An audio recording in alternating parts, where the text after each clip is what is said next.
Neat paper లీకేజ్కి వ్యతిరేకంగా ఆందోళన చేసిన విద్యార్థులకు సుప్రీంకోర్టు ఊరట కల్పించింది. అరెస్టు చేసి అదుపులో ఉంచిన విద్యార్థులను వెంటనే విడుదల చేయాలని పోలీసులకు ఆదేశించింది. ముఖ్యంగా నేర చరిత్ర లేని విద్యార్థులను ఆలస్యం చేయకుండా విడుదల చేయాలని స్పష్టం చేసినట్టుగా కూడా తెలుస్తూ ఉంది. శాంతియుత నిరసనలో పాల్గొన్న వారిపై అనవసరంగా కఠిన చర్యలు తీసుకోరాదని సుప్రీంకోర్టు సూచించింది. మరి ఢిల్లీలో జంతర్ మంతర్ దగ్గర నిరసనలు, పార్లమెంట్ మార్చి సందర్భంగా జరిగిన ఘటనపై సుప్రీంకోర్టు కీలక వ్యాఖ్యలు చేసింది. పోలీసుల చర్యలపై స్వతంత్ర ప్రత్యేక దర్యాప్తు బృందం ఏర్పాటు చేయాలని ఆదేశించింది. మాజీ న్యాయమూర్తి ఆధ్వర్యంలో సిట్ ఏర్పాటు చేయాలని సూచించింది. పెల్లెట్ గన్లు, ఎలక్ట్రిక్ లాఠీల వినియోగంపై అసహనం వ్యక్తం చేసింది. పెల్లెట్ గన్ కార్పుల్లో ఓ యువకుడు కంటి చూపు కోల్పోయిన ఘటనను కూడా కోర్టు తీవ్రంగా పరిగణించింది. మేకులు అమర్చిన లాఠీలతో గాయాలు అయ్యాయని, దీనివల్ల ఓ యువతిని ఐసీయూలో చేర్చాల్సి వచ్చిందని సీజీఐ ఆగ్రహం వ్యక్తం చేసింది. మరి ఆందోళన సమయంలో పోలీసులు అనుసరించాల్సిన కొత్త ప్రోటోకాల్ అవసరమని సుప్రీంకోర్టు స్పష్టం చేసింది. గతంలో నిర్దేశించిన మార్గదర్శకాలను పోలీసులు పాటించలేదని అత్యున్నత న్యాయస్థానం వ్యాఖ్యానించింది. మరి ఈ ఘటనపై పూర్తిగా స్వతంత్ర దర్యాప్తు జరగాలని, ఎవరైనా అతిగా వ్యవహరించి ఉంటే చట్టం తన పని తాను చేస్తుందని తెలిపింది. ఇదే అంశంపై ఇవాల్టి మన మిడ్ డే డిబేట్లో చర్చిద్దాం.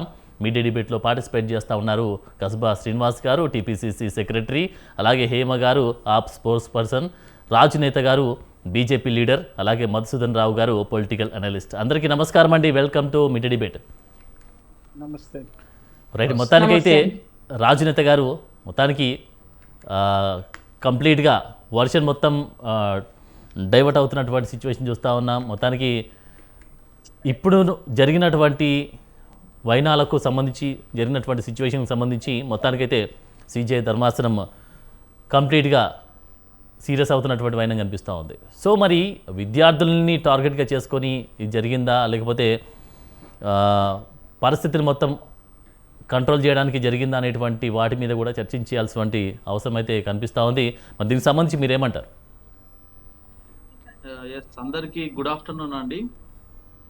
ఈరోజు సుప్రీంకోర్టు ఏదైతే chief justice, honourable chief justice గారు, తర్వాత ధర్మాసనంలో ఉన్నటువంటి ఇతర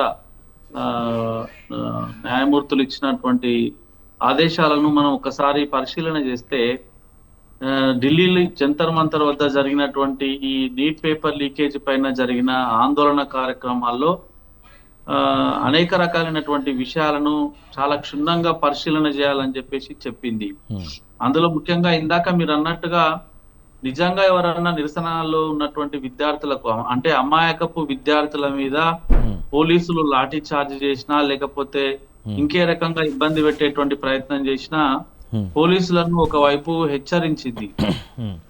అదే రకంగా ఈరోజు సంఘ విద్రోహక శక్తులు ఒకవేళ ఆ నిరసన కార్యక్రమాల్లో జమ చేరి ఉంటే, ఒకవేళ దేశానికి సంబంధించినటువంటి భద్రత విషయంలో హాని చేసేటువంటి విషయంలో ఒకవేళ సంఘ విద్రోహక శక్తులు ఉంటే ఖచ్చితంగా వారి పట్ల కూడా కఠినమైనటువంటి విధానాలను అవలంబించాలని చాలా క్లియర్ గా ఈరోజు సుప్రీంకోర్టు చెప్పింది.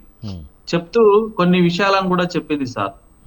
ఏమని, ఈ రోజు ఏదైతే జంతర్ మంతర్ తర్వాత ఢిల్లీ పార్లమెంట్ దగ్గర జరిగినటువంటి అన్ని ఘటనల మీద పడ్డటువంటి పిటిషన్లను క్షుణ్ణంగా పరిశీలన చేసిన తర్వాత దాదాపు 980 మంది క్రిమినల్ రికార్డు ఉంది సార్, ఉందని సుప్రీంకోర్టే చెప్పింది. అంటే పోలీసులు ఏదైతే దర్యాప్తులో భాగంగా సీసీ ఫుటేజ్లు పరిశీలన చేయడం, లేకపోతే ఎక్కడ ఎవరి మీద అయితే అనుమానం ఉన్నదో వాళ్ళందరి వివరాలు సేకరించిన తర్వాత కోర్టుకు సమర్పిస్తే, మొత్తం మీద జంతర్ మంతర్ వద్ద పాల్గొన్న నిరసన కార్యక్రమాల్లో 2873 మందిలో 980 మంది మీద క్రిమినల్ రికార్డు ఉందని ఇది స్వయంగా కోర్టు ముందు వచ్చినటువంటి విషయాలు. అందులో కూడా క్రిమినల్ రికార్డు అంటే ఎవరి మీద అయితే క్రిమినల్ నేరాభియోగాలు ఉన్నాయో వాళ్ళలో చాలా తీవ్రమైనటువంటి ఆరోపణలు ఉన్నటువంటి వాళ్ళు ఉన్నారు ఈ 980 మందిలో. అంటే హత్యాయత్నం, మర్డరు, తర్వాత దోపిడీ, తర్వాత అత్యాచారము, అపహరణ, మాదక ద్రవ్యాల అక్రమ రవాణా, ఇట్లాంటి తీవ్రమైనటువంటి నేరాభియోగాలు ఉన్నటువంటి 980 మంది ఉన్నట్టుగా ఈ నిరసన కార్యక్రమాల్లో తేలింది. అంటే దీని ఉద్దేశం ఏంటంటే నిజంగా నీట్ పేపర్ లీకేజ్ మీద ఎవరైతే ఎగ్జామ్ రాసి అందులో ఇబ్బంది పడ్డటువంటి విద్యార్థులు న్యాయమైనటువంటి డిమాండ్ల కోసం పోరాటం చేసిరో ఉమ్, వాళ్ళని ఎక్కడ కూడా పోలీసులు ఇబ్బంది పెట్టకుండా ఉండాల్సింది అని చెప్తూనే ఉమ్, ఈ నిరసన కార్యక్రమాల్లో అనేక మంది సంఘ విద్రోహక శక్తులు జమ అయి ఈ రోజు దేశానికి దేశ భద్రతకు ఉమ్, విఘాతం కలిగించేటువంటి సందర్భం వచ్చిందేమో దీన్ని కూడా చాలా క్షుణ్ణంగా పరిశీలన చేయాలని చెప్పింది. ఉమ్, తర్వాత ఈ 980 మందిలో కూడా సార్ Hmm. 101 మంది తీవ్రమైనటువంటి హత్య ఆరోపణలు ఉన్నటువంటి వ్యక్తులు ఉన్నారు.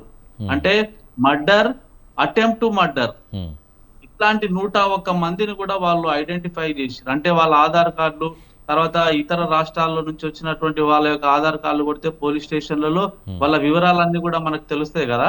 అంటే అట్లా వీళ్ళందరూ 101 విచ్ఛిన్నం చేయడానికి వచ్చారా? అంటే బీజేపీకి వస్తున్నటువంటి ప్రజాదరణకు సంబంధించి కావచ్చు, లేకపోతే అదే కదా సార్, అదే సార్ ఇప్పుడు ప్రధాన న్యాయమూర్తి గారు తర్వాత ఇతర న్యాయమూర్తులు చెప్పినటువంటి విషయాలను, తర్వాత పోలీస్ రికార్డులను పరిశీలన చేసిన తర్వాత వచ్చిన వివరాలను Hmm. అన్నిటినీ పరిశీలన చేస్తే ఇదే వివరాలు తెలుస్తుంది. ఇప్పుడు సాక్షాత్తు ప్రధానమంత్రి నరేంద్ర మోడీ గారి మీద అనుచితమైనటువంటి వ్యాఖ్యలు, విమర్శలు చేయడం వేరు, Hmm. అనుచిత వ్యాఖ్యలు చేయడం వేరు. ఉమ్, మోడీ గారి పట్ల అనుచితమైనటువంటి వ్యాఖ్యలు చేయడం, వాళ్ళ తల్లి గారిని పరమపదించినటువంటి వాళ్ళ తల్లి గారిని పట్టుకొని అనేక రకాలైనటువంటి Hmm. దూషణలు చేయడం, ఉమ్, ఇవి ఇలాంటి చేసినటువంటి వాళ్ళను ఖచ్చితంగా కోర్టు వారి పట్ల కఠినంగానే వ్యవహరించాలని రైట్. చెప్పి ఒకసారి హేమ గారితో మాట్లాడదాం. ఒక్కసారి హేమ గారితో మాట్లాడాక మళ్ళీ మీ దగ్గరికి వస్తాను. హేమ గారు మీరు చెప్పండి. ప్యానెల్లో ఉన్న వాళ్ళందరికీ నమస్తే అండి. ఈ రోజున సార్ చెప్తున్నారు, ఓకే మన ఏమంటారు అక్కడ సంఘ విద్రోహులు కూడా ఉన్నారు అన్నట్టుగా కోర్టు చెప్తుంది అంటున్నారు. మరి సంఘ విద్రోహులు అక్కడ ఉన్నారంటే మరి అమిత్ షా గారు ఏం చేస్తున్నారు? తనే కదా హోం శాఖ చూసుకునేదంతా తనే. మరి ఏం చేస్తున్నారు? ఫస్ట్ ఆఫ్ ఆల్ ఆయన రాజీనామా చేయండి, ఆయన రాజీనామా చేయమని చెప్పండి. ఆయనకి చేత కావట్లే అసలుకి. దేశంలో వచ్చేసి సంఘ విద్రోహ శక్తులు జొరబడుతున్నారంటే ఈ రోజున వచ్చేసి ఆ శాఖ కరెక్ట్ గా పనిచేయట్లేదు అనేది మీరే ఒప్పుకుంటున్నారు. సో దాని వల్ల ఫస్ట్ ఆఫ్ ఆల్ తనని తీసేయాలి. తను తీసేసి ఇంకెవరినైనా చేతనైన వాళ్ళని పెట్టాలని చెప్పేసి మేము కోరుతున్నాం. ఇంకొకటి, పిల్లలను ఇప్పుడు ఎవరైనా పేపర్ ఎగ్జామ్ నీట్ ఎగ్జామ్స్ కోసం వచ్చేసి అందరూ వచ్చేసి ఈ రోజున పోరాటం చేస్తున్నారు. పిల్లలు ఓన్లీ విద్యార్థులు చేయాలని ఎక్కడ రూల్ లేదండి. ఖచ్చితంగా విద్యార్థుల పిల్లలు చేయొచ్చు, ముసలి వాళ్ళు కూడా చేయొచ్చు, ఎవరైనా చేయొచ్చు. వాళ్ళ మనవళ్ళు ఉండొచ్చు, మనవరాళ్ళు ఉండొచ్చు, ఎవరైనా ఉండొచ్చు. ప్రతి ఒక్కరూ వాళ్ళకి సపోర్ట్ చేసే విధంగా వెళ్తూ ఉంటారు.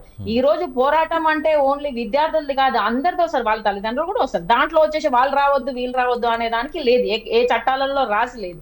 ఫస్ట్ ఆఫ్ ఆల్ గత 2021 నుంచి కూడా రావచ్చు అని అంటున్నారా మేడం మీరు? నేను సార్ ఒకటి, నేర అభియోగాలు ఉన్నాడు అంటే ఏ కేసులో? ఇప్పుడు బీజేపీ ప్రభుత్వంలో నేర అభియోగాలు ఉండేసి మర్డర్లు మానభంగాలు చేసిన వాళ్ళని అసలుకి మీరు పాలిటిక్స్ లో రాజకీయవేత్తగా ఉండాల్సిన అవసరం లేదు. ఎందుకు తీసేయట్లేదు? నేను ఒకటే క్వశ్చన్ అడుగుతున్నా, నేనేమంటున్నా, ఎవరైనా పాల్గొనొచ్చా అని అంటున్నారు కదా. నేరాభియోగాలు ఉన్నటువంటి వ్యక్తులు కూడా పాల్గొని విచ్ఛిన్నం చేసేటువంటి ప్రయత్నాలు చేయొచ్చా అని నేను అడుగుతున్నా. నేను నేర అభియోగాలు ఉన్నాయి అని మీరే అంటున్నారు కదా. అభియోగాలు ఉంటే అది నిర్ధారణ అయినట్టు కాదు సార్. అదే విధంగా బీజేపీ ప్రభుత్వంలో చాలా మంది లీడర్ల మీద నేనేం చెప్తున్నాను సార్, ఒక్క నిమిషము. నేనేమంటున్నా అంటే మీ బీజేపీ లీడర్ల మీదనే ప్రతి ఒక్కరి మీద క్రిమినల్ వచ్చేసి కేసులు ఉన్నాయి. అవి నిర్ధారణ అయిన కేసులు కూడా ఉన్నాయి. మర్డర్లు మానభంగాలు చేసిన కేసులు కూడా ఉన్నాయి. మరి వాళ్ళని ఎందుకు వచ్చేసి రాజకీయం నుంచి ఎందుకు దూరం చేయట్లేదు? ఎందుకు మోడీ ప్రభుత్వం అయినా బీజేపీ ప్రభుత్వం అయినా వాళ్ళని ఎందుకు వచ్చేసి కాపు కాస్తుంది అని చెప్పేసి అడుగుతున్నాం. నేర అభియోగం చేసిన వాళ్ళందరూ వస్తున్నారు అంటే వాళ్ళు వచ్చేసి మద్దతుగా వాళ్ళ కొడుకులు బిడ్డలు కూడా ఉండొచ్చేమో, దాంట్లో తప్పు లేదు కదా. ఈ రోజున మీరు అనేది కరెక్ట్ కాదండి. ఇంకొకటి బీహార్ లో కూడా మనం చూసుకుంటే బీహార్ లో కూడా వాళ్ళు నిరసనలు చేసినప్పుడు AK-47 యూజ్ చేస్తున్నారు. అసలుకి దేశంలో యువత మీద గాని ప్రజల మీద గాని AK-47 ఏంటిది దాన్ని వాడాలి అనేది ఏ చట్టాలలో చెప్పారు, ఎందుకు చెప్పారు, ఎవరు చెప్పారు అనేది ఒకటి క్వశ్చన్ వస్తుంది. సో పిల్లల్ని వచ్చేసి మేకులు పెట్టుకొని మరీ ఎంత దరిద్రంగా అంటే ఈ రోజు పరిపాలన బ్రిటిష్ ప్రభుత్వం కంటే దారుణంగా పరిపాలన చేస్తున్నారు. మన యువత, మన తెలంగాణ మన దేశ ప్రజలు, మన దేశ యువతను మొలలు పెట్టేసి మరి మేకులకు మొలలు పెట్టి కొడుతున్నారు. అంటే అంత క్రూరంగా ఆలోచిస్తున్నారు. అంటే ఇక్కడ హేమ గారు ఇక్కడ సంఘ అంటే దేశ విద్రోహ శక్తులు ఎంటర్ అయ్యారు కాబట్టి మేబీ అలా యూజ్ చేశారు అనుకోవచ్చు అంటారా?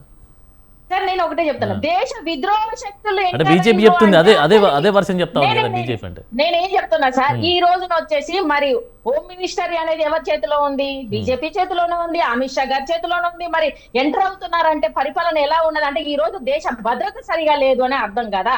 మరి ఏం చేస్తున్నారు ప్రభుత్వాలు, ఏం చేస్తున్నారు అంటే దేశానికే భద్రత లేనప్పుడు మరి ఎలా చొరబడుతున్నది అనేది వాళ్ళే చెప్పాలి సార్. ఈ రోజున చూసుకుంటే ప్రతి ఒక్క సంస్థ గాని ఏది గాని ఈ రోజు బీజేపీ ప్రభుత్వం ఉన్నందుకు అసలు పరిపాలన కరెక్ట్ గా లేదు అని చెప్పాలి. దేశమే వచ్చేసి పాకిస్తాన్ లో దేశ విద్రోహ శక్తులు చొరబడుతున్నాయి అంటే ఇక మనకి రక్షణ లేదు అనేది వాళ్ళు చెప్తున్నారు సార్. ఇప్పుడు అమిత్ షా గారు కూడా రాజీనామా చేయాల్సిన అవసరం ఉందని నేను చెప్తున్నాను. ఎక్కడైనా ఏ చట్టంలో అయినా ఈ విధంగా పరిపాలన చెయ్యాలని చెప్పేసి దేశ ప్రజలను, దేశ యువతను ఇంత క్రూరంగా ఏంటిది టియర్ గ్యాస్ వదలాలని చెప్పేసి వాళ్ళని మొలలు కట్టెలకు పెట్టి కొట్టాలి. అది కూడా వచ్చేసి కనీసం బ్యాచ్లు లేని పోలీసులు, బ్యాచ్లు లేని ఆర్మీ వాళ్ళు వచ్చేసి అక్కడ అందరూ వస్తున్నారు. ఆర్ఎస్ఎస్ వాదులు కూడా కొంతమందిని గుర్తించడం జరిగింది. అంటే ఈ రోజు ఆర్ఎస్ఎస్ పరిపాలన చేస్తుందా, బీజేపీ ప్రభుత్వం పరిపాలన చేస్తుందా, లేకపోతే ఎవరి పరిపాలన అంటే బయట నుంచి వీళ్ళు అన్నట్టుగా సంఘ విద్రోహ శక్తులు వచ్చేసి మన దేశ పిల్లల్ని కొడుతున్నారా అనేది ఒకసారి వీళ్ళే చెప్పాలి. ఇంకో విషయం ఇప్పుడు నేర చరిత్ర కలిగినటువంటి వారి మీద కఠినంగా శిక్షించేటువంటి అవకాశం కనిపిస్తా ఉందంటూ కూడా చెప్తా ఉన్నాను. మరి ఇలాంటి కర్రలు పట్టుకొని మేకలతో కూర్చున్నటువంటి ఆ కర్రలు పట్టుకొని వచ్చినటువంటి వారి మీద కూడా చర్యలు తీసుకోవాలి కదా, గుర్తించాలి కదా, వారిని కూడా గుర్తించారా వీరిని? 100% అది కూడా చేయాలి సార్, అది కూడా చేయాల్సిన అవసరం ఉన్నది. అది కొట్టింది కూడా ఎవరు అనేది కూడా పిల్లల్ని ఆ విధంగా కొడుతున్నారంటే ఏ ప్రభుత్వం ఉన్నది? ఇప్పుడు ప్రభుత్వం బాధ్యత ఇది. ఏదైనా బీజేపీ ప్రభుత్వాన్ని ఎందుకు అడుగుతున్నాం అంటే వాళ్ళు పరిపాలనలో ఉన్నారు. సో సంఘ విద్రోహ శక్తులు ఇక్కడికి వచ్చినా లేకపోతే ఎవరైనా టెర్రరిస్టులు ఇక్కడ వస్తున్నారంటే వాళ్ళ ఏంటిది విఫలమైంది పరిపాలన అనాలి. ఇంకో విషయం ఏంటంటే ఈ రోజున వచ్చేసి విద్యార్థులు వచ్చేసి నిరసన తెలియజేస్తున్నారు శాంతియుతంగా. వాళ్ళను రెచ్చగొట్టి వాళ్ళని అక్కడ ఉన్న ఏంటిది మన సోనం వాంగ్చుక్ గారిని వచ్చేసి హాస్పిటల్ తీసుకుపోయిన తర్వాత వాళ్ళు ఏంటిది పార్లమెంట్ మార్చ్ అని దాంట్లో అయితే మరి దరిద్రంగా ఎలా అంటే ఆడవాళ్ళని రెస్పెక్ట్. ఈ రోజు బీజేపీ ప్రభుత్వం వచ్చిన తర్వాత ఆడవాళ్లకు, చిన్న పిల్లలకు భద్రత లేదు, రక్షణ లేదు, వాళ్ళకి మర్యాద లేదు సార్. అంత గలీజ్ గా వాళ్ళు ఎక్కడ పడితే అక్కడ చేతులు వేసుకుంటూ లేడీస్ ని ఆ విధంగా చేయడం అనేది ఎంత వరకు కరెక్ట్ అనేది చెప్తున్నాం. ఈ రోజు భద్రత కల్పించిన పోలీస్ వ్యవస్థనే ఈ రోజు వచ్చేసి గుండా రాజకీయాలు చేసుకుంటూ బ్యాచ్లు లేని ఒక పోలీసు వాళ్ళని అక్కడ వచ్చేసి పెట్టేసి ఆర్మీలను పెట్టేసి పిల్లల్ని ఆ విధంగా కొట్టిన దాన్ని ఖచ్చితంగా ఆ పోలీసులను వచ్చేసి ఎవరు ఏంటిది అనేది నిర్ధారణ చేయాలి. ఇంకొకసారి ఇది మళ్ళీ రిపీట్ కాకుండా చేయాల్సిన బాధ్యత ప్రభుత్వాలకు ఉన్నదని చెప్పేసి కోరుతున్నాను. శ్రీనివాస్ గారు మీరు చెప్పండి సార్. నమస్తే అండి, మీకు మాతో పాటు ప్యానెల్లో ఉన్నటువంటి మిత్రులకు, అదేవిధంగా స్వతంత్ర టీవీ వీక్షకులకు అందరూ కూడా నమస్కారం. సుప్రీంకోర్టు ఏదైతే సుప్రీంకోర్టు ఏదైతే చర్య తీసుకోవాలని ప్రకటించిందో అది నిజంగా స్వాగతించదగినటువంటి అంశం. ఎందుకంటే ప్రజాస్వామ్యంలో నిరసన తెలియజేసేటువంటి హక్కు ప్రజలకు ఉన్నటువంటి ప్రాథమిక హక్కుల్లో అదొకటి. దాన్ని హరించేటువంటి ప్రయత్నము ఎవరు చేసినా ప్రభుత్వాల్లో ఉన్న వాళ్ళ మీద కోర్టు అనేది ఒకటి అందరికి ఉన్నటువంటి ఒక అది. కాబట్టి కోర్టు వాళ్ళు ఇచ్చినటువంటిది ఆలస్యంగా అయినా కోర్టు ఒక స్వాగతించదగినటువంటి నిర్ణయాన్ని ఇచ్చింది. ఇంతకుముందు బీజేపీ మిత్రుడు రాజుగారు మాట్లాడుతూ దాంట్లో నేర చరిత్ర కలిగినటువంటి వాళ్ళు అనేకమైనటువంటి సంఘ విద్రోహులు దాంట్లో ఉన్నారని అన్నారు. ఫస్ట్ ఇప్పుడు ఇంతకుముందు సోదరు కూడా చెప్పారు, ఫస్ట్ ఇది ఇంటెలిజెన్స్ ఫెయిల్యూర్ అండి. అక్కడికి యాంటీ సోషల్ ఎలిమెంట్స్ అనేది ఏ చిన్న ధర్నాలు కార్యక్రమాలు జరిగినా కూడా పోలీసులు ప్రొటెక్షన్ గా పక్కకుంటారు. కారణం ఏంటంటే సంఘ విద్రోహ శక్తులు ఏదైనా చేస్తే దానివల్ల అక్కడ ఉద్యమం చేస్తున్నటువంటి వాళ్ళకి కానివ్వండి, పోలీసులకు కానివ్వండి, ప్రజలకు కానీ ఇబ్బంది కలగొద్దని భద్రతా వ్యవస్థను ఏర్పాటు చేస్తారు. మరి అక్కడ సంఘ విద్రోహ శక్తులు చేరి అక్కడ విచ్ఛిన్నం చేసేటువంటి పరిస్థితికి వచ్చిందంటే ఢిల్లీలో ఉన్నటువంటి పోలీస్ వ్యవస్థ మొత్తం కేంద్ర ప్రభుత్వం చేతిలో ఉంటుంది, ఢిల్లీ రాష్ట్ర ప్రభుత్వం చేతిలో ఉండదు. సరే, ఇప్పుడు రాష్ట్రంలో కేంద్రంలో రెండు కూడా భారతీయ జనతా పార్టీ ఉన్నది. మరి రాష్ట్రములో కేంద్రములో అక్కడ ఉన్నటువంటి భారతీయ జనతా పార్టీ వ్యవస్థ, పోలీస్ వ్యవస్థ పూర్తిగా మీ కంట్రోల్, అమిత్ షా గారి చేతుల్లో ఉండేటువంటి హోమ్ మినిస్ట్రీ అండర్ లో ఉన్నటువంటి వ్యవస్థ, ఇంటెలిజెన్సీ వ్యవస్థ, పోలీస్ వ్యవస్థ ఫెయిల్యూర్. సరే, అక్కడ సంఘ విద్రోహ శక్తులు వచ్చిన వాళ్ళు నేరస్తులు అనేది గుర్తించమని కోర్టు చెప్పింది. ఆ సిట్ వేసి దాన్ని గుర్తిస్తారు, అది ఓకే. ఉమ్, ఇప్పుడు పోలీసుల రూపంలో వచ్చి కొట్టినటువంటి గుండాలు ఎవరు? ఉమ్, పోలీసుల రూపంలో లాఠీలతోటి తీలలు పెట్టి కొట్టినటువంటి గుండాలు ఎవరు? ఉమ్. పోలీసులు అమానుషంగా పిల్లలను పాశవికంగా వాళ్ళను కొట్టేటువంటి హక్కు పోలీసులకు ఎక్కడిది? రైట్, అంత అవసరం లాఠీ ఏమొచ్చిందండి? చార్జీ- అంత దారుణం కొట్టాల్సిన అవసరం ఏం రాలేదు కదా. ఇప్పుడు అక్కడ జరిగేది మీరు చెప్పినట్టు అంటే అందరూ కూడా చెప్తున్నటువంటి ఒకటి ఏంటంటే ఇప్పుడు పార్లమెంట్ మీదికి వెళ్ళడము, ఉమ్, దాన్ని అడ్డుకోవాల్సినటువంటి బాధ్యత పోలీసులకు ఉన్నది. దాన్ని మనం కాదనడానికి లేదు. ఎందుకంటే యాజ్ ఎ డెమోక్రట్, ఒక ప్రజాస్వామ్యవాదిగా మన పార్లమెంట్ మీదకి మార్చిగా పోయి అక్కడ విన్నపం ఇవ్వడానికి ఓకే. కానీ మేము పార్లమెంట్ ఆక్రమిస్తాం అంటే వేరే ఇతర దేశాల్లో జరిగినట్టు ఇక్కడ ఏమైనా దుష్పరిణామం జరిగితే దేశ ప్రతిష్టకు భంగం జరుగుతుంది. కాబట్టి దాన్ని నిరోధించాల్సినటువంటి బాధ్యత పోలీసులకు ఉన్నది. దాన్ని మనం కాదనడానికి లేదు.